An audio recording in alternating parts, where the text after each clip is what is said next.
Hello friends, welcome on my YouTube channel. As you all know, we did about foreign exchange rate in our last video. अगर आपने अभी तक यहाँ तक revision नहीं की है, please go to the first video and video के फर्स्ट पार्ट से आप यहाँ तक के चैप्टर की रिवीजन कर सकते हैं, ठीक है। जिसमें हमने foreign exchange rate, meaning, types of foreign exchange rate, revaluation, devaluation, appreciation and depreciation के पॉइंट को बहुत अच्छे से क्लियर किया है, ठीक है। Today we gonna learn about manage floating. समझते हैं। मैनेज फ्लोटिंग क्या है? Manage floating is an exercise of sale and purchase of foreign currency by central bank, ठीक है। मैनेज फ्लोटिंग क्या है? एक एक्सरसाइज है जिसमें हमारा सेंट्रल बैंक क्या करता है? फॉरेन करेंसी की सेल एंड परचेज करता है, ठीक है। सेंट्रल बैंक है कौन?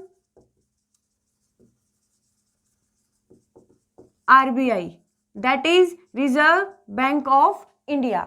रिजर्व बैंक ऑफ इंडिया है, इसके बारे में थोड़ा सा समझ लेते हैं। 1934 के अंदर है, इसका जो है वो एक्ट माना जाता है, और 1935 के अंदर है वो एस्टेब्लिशमेंट मानी जाती है, ठीक है। अगर वो एक्ट के बारे में पूछे कि आरबीआई एक्ट है वो कब आया था? 1934, एंड अगर एस्टेब्लिशमेंट का पूछे तो 1935, ठीक है। तो जो हमारा सेंट्रल बैंक है वो है आरबीआई। आरबीआई क्या करता है? मार्केट के अंदर सेल एंड परचेज करता है, किसकी? फॉरेन करेंसी की, ताकि मार्केट के अंदर जो बैलेंस है एक्सचेंज रेट का वो प्रॉपर मात्रा में बना रहे, स्टेबिलिटी मार्केट के अंदर बनी रहे, ना तो प्राइसेस हैं वो ज़्यादा हाई जाए और ना ही प्राइसेस हैं वो नॉर्मल वैल्यू से बिल्कुल बिलो जाए, ठीक है। मैनेज फ्लोटिंग क्या है? Exercise of sale and purchase of foreign currency in the international money market by the RBI, ठीक है। अब क्वेश्चन अराइज होता है कि जो रेट है उसको कौन डिसाइड करता है, ठीक है। इसमें रेट को डिसाइड करते हैं हमारे मार्केट फोर्सेस। अब मार्केट फोर्सेस में कौन कौन सी चीजें आती हैं? डिमांड एंड सप्लाई, ठीक है। डिमांड और सप्लाई जो मार्केट के अंदर है ऑटोमेटिकली है वो प्राइस को डिसाइड कर देती है, जो हम डायग्राम की हेल्प से भी सीख सकते हैं। यह है हमारा डिमांड कर्व, यह है हमारा सप्लाई कर्व। जहां कर्व मीट करेगा ऑटोमेटिकली वहां पर रेट डिसाइड हो जाएगी। It is decided by the market forces, that is demand and supply, ठीक है। तो जो रेट डिसाइड होती है मैनेज फ्लोटिंग के अंदर, उसको डिसाइड करता है हमारा मार्केट फोर्सेस। लेकिन अगर कुछ पॉइंट्स में आरबीआई को लगता है कि आरबीआई को इंटरफेरेंस की नीड है, इंटरवेंशन उसको करना पड़ेगा, बीच में दखल अंदाजी करनी पड़ेगी, तो आरबीआई मिड पॉइंट पर आकर इंटरवेंशन कर सकता है। इट मीन्स अगर आरबीआई को लगता है कि मार्केट के अंदर स्टेबिलिटी नहीं है, प्राइसेस या तो बहुत ज़्यादा हाई जा रही हैं या बिल्कुल ज़्यादा ही लो जा रही हैं, तो आरबीआई बीच में आके इंटरवेंशन कर सकता है, इंटरफेयर कर सकता है और प्राइसेस डिसाइड करने में हेल्प कर सकता है, ठीक है। सम टाइम डिड इंटरवेंशन, यानी आरबीआई कभी कभी इंटरवेंशन कर सकता है। अब ये जो दोनों प्रोसेस हैं इनको बोलते हैं डर्टी फ्लोटिंग, यानी जो रेट है वो डिसाइड करते हैं हमारे market forces, plus RBI intervention कर सकता है। आरबीआई की जो ये इंटरवेंशन करने की प्रोसेस है इसको बोलते हैं dirty floating, that is dirty floating, ठीक है। So let's take a easy example.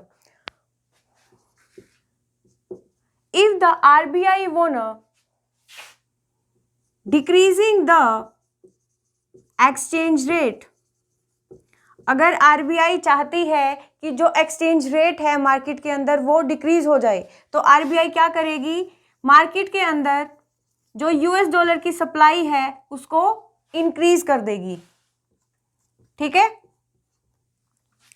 अगर आरबीआई चाहता है कि एक्सचेंज रेट है वो कम हो जाए, तो आरबीआई क्या करेगा? मार्केट के अंदर यूएस डॉलर की सप्लाई को इंक्रीज कर देगा। और हम सबको पता है जब भी मार्केट के अंदर किसी भी वस्तु की सप्लाई है वो ज़्यादा हो जाती है, उसी टाइम पर क्या होगी? उस वस्तु के प्राइसेस हैं वो ऑटोमेटिकली डिक्रीज हो जाते हैं, यानी रेट है वो डिक्रीज हो जाएगी, ठीक है।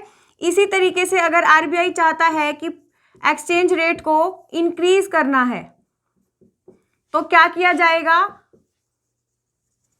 डिमांड को इंक्रीज किया जाएगा, ठीक है।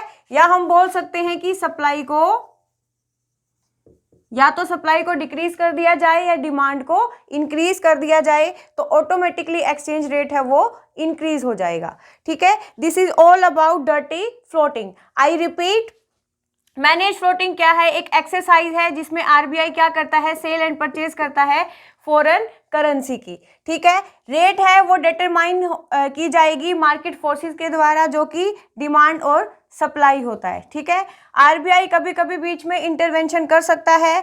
इंटरवेंशन करने की जो प्रोसेस है उसको बोलते हैं डर्टी फ्लोटिंग। डर्टी फ्लोटिंग में आरबीआई क्या करता है, if the RBI want decreasing the exchange rate, अगर आरबीआई चाहता है कि एक्सचेंज रेट है उसकी दर को कम कर दिया जाए, रेट को हमें कम करना है, तो मार्केट के अंदर यूएस डॉलर की सप्लाई को इंक्रीज कर दिया जाएगा। अब सप्लाई इंक्रीज करने से रेट है वो ऑटोमेटिकली डिक्रीज हो जाएगी।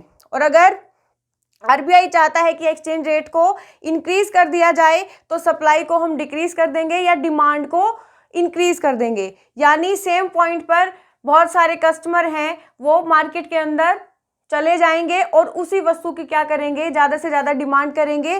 घूम फिर कर जो प्राइस है वो ऑटोमेटिकली अपने स्टेबिलिटी फॉर्म में आ जाएगा। Okay friends, come to the next topic, that is why is foreign exchange demanded. Foreign exchange है वो हमें क्यों चाहिए, फॉरेन एक्सचेंज की नीड हमें क्यों पड़ती है डिफरेंट कैटेगरीज के वर्क को करने के लिए। First point is repayment of international loan.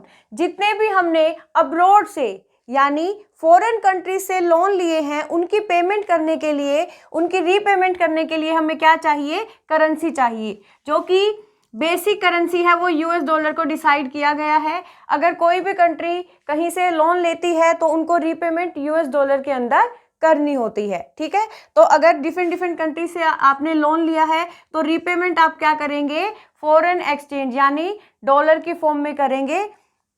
Second point है investment in rest of the world.